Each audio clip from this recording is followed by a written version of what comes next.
Today we have joining us Lieutenant Colonel Alan West, former congressman in the House of Representatives and current chair of the Texas Republican Party.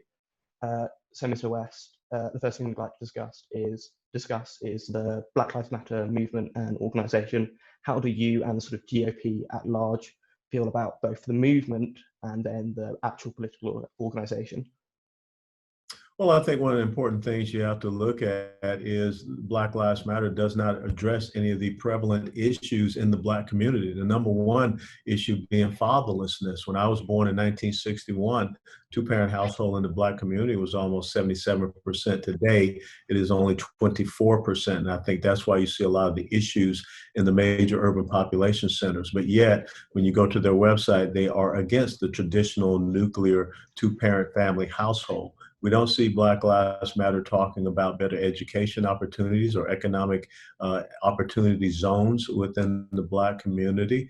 And so I think that's an issue.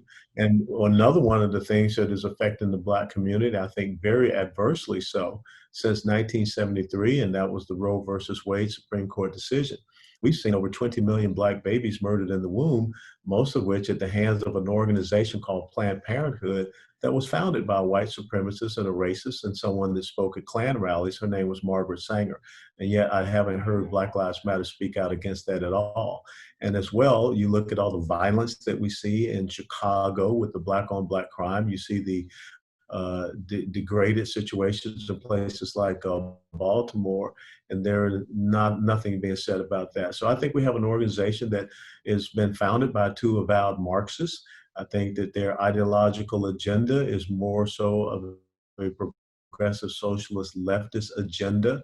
And for whatever reason, they are promoting their ideological agenda under the guise of Black Lives Matter, instead of really talking about the issues that face the Black community. So you talk about the issue, so you mentioned education as well, and it does seem clear that for whatever reason that there are disparities between the African American community in the United States and the white community. It seems the average income is two-thirds that of the average household income of African Americans is two-thirds that of white counterparts. They're more likely to African Americans are more likely to drop out of high school, more likely to be incarcerated. What do you think are the solutions to overcoming these disparities? Well, I think when you look at the record of the vice presidential nominee for the Democratic Party, Kamala Harris, her solution was not the one that we want. She was the reason why many young Black men were incarcerated for simple petty crimes, marijuana possession crimes. But President Trump came along with this criminal justice reform. As a matter of fact, you'll hear from Alice Johnson later on this week as part of our national convention, a woman who was sentenced to a life imprisonment for a nonviolent drug crime, and she was set free. She was pardoned.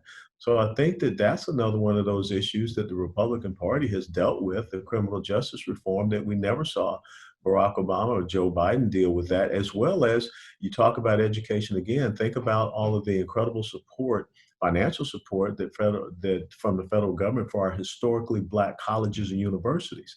Again, that was something that was done in the Trump administration, not with the Obama-Biden administration. So we're talking about education, you're talking about better economic opportunities, and you're talking about better safety and security. When you talk about defunding the police, the major community that's going to suffer from that is going to be your urban population centers, your inner city communities. So on that education regard, you mentioned President Trump's increased funding into HBCUs. Do you think that funding and sort of education could go further, at K through 12? It seems that lots of schools in the United States are funded through property tax, which means that, if you're in a less affluent area where there's going to be less property taxes paid, the quality of education is worse as a result. Do you see this as a problem, and what sort of is the Republican Party's position on K through 12 education, particularly in how it can certainly boost the chances and cut the disparities between minorities and the white population in the United States? Well, I will use my life as a case in point. I grew up in the inner city of Atlanta, Georgia, the same neighborhood that Dr. Martin Luther King Jr. was born and raised and preached in. That's the old Fourth Ward neighborhood. My parents made the decision for me to send me to small private Catholic black school that was there, Our Lady of Lourdes Catholic School, right across the street from Ebenezer Baptist Church, instead of the two public schools that were there, John Hope and C.W. Hill. So I think as a party and our platform, is we're about, parents being able to have that choice in education. They should be able to choose the best possible education means for their child. And so those property taxes, those funds, should follow the child and open those things up. We believe in charter schools. We believe in homeschooling, all of those different options that a parent can have. But yet again, when you look at Vice President Biden, one of the things that he has come out and said, very first, he's going to get rid of charter schools. One of the most successful schools in New York City is a charter school in Harlem called Success Academy. And even there, Mayor Bill de Blasio has sought to close it down.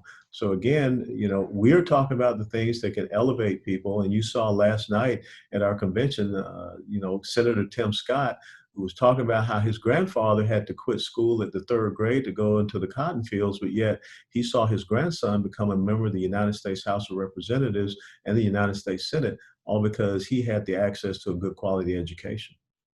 So if you believe that the Republican Party is putting education forward at the top of the agenda when it comes to cutting disparities, and that's the best way forward, and that it's doing a far better job, and that the Republican Party is better for African Americans, why do you think that? I believe the number is something around 90% of African Americans tend to vote Democrat. Why do you think that the Democratic Party has such a strong grip over the African American community when it comes to elections? Because the Republican Party has been poor at marketing and communicating their message.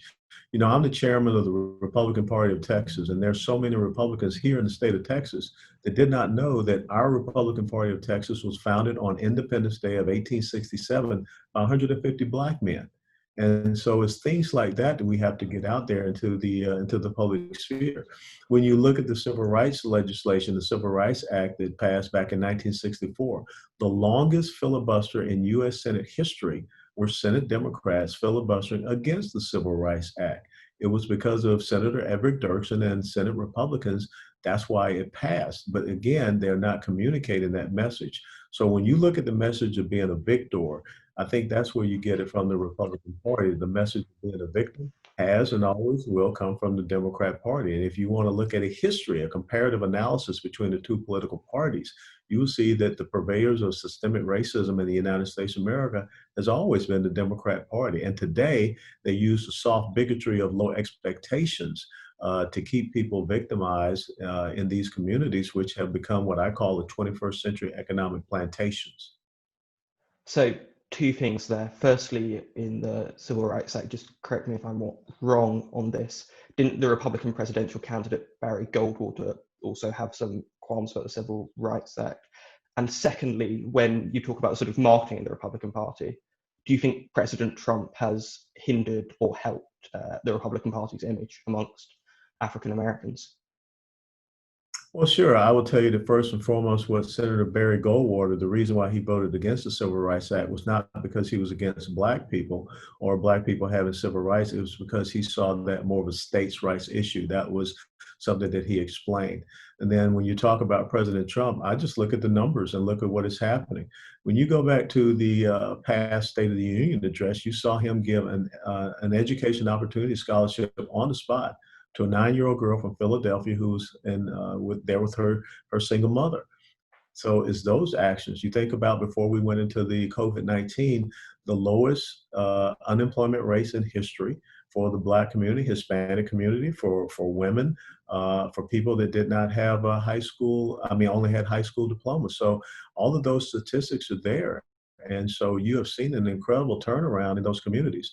And I believe that's why, you're not going to, change the entire Black community overnight. That's not going to happen.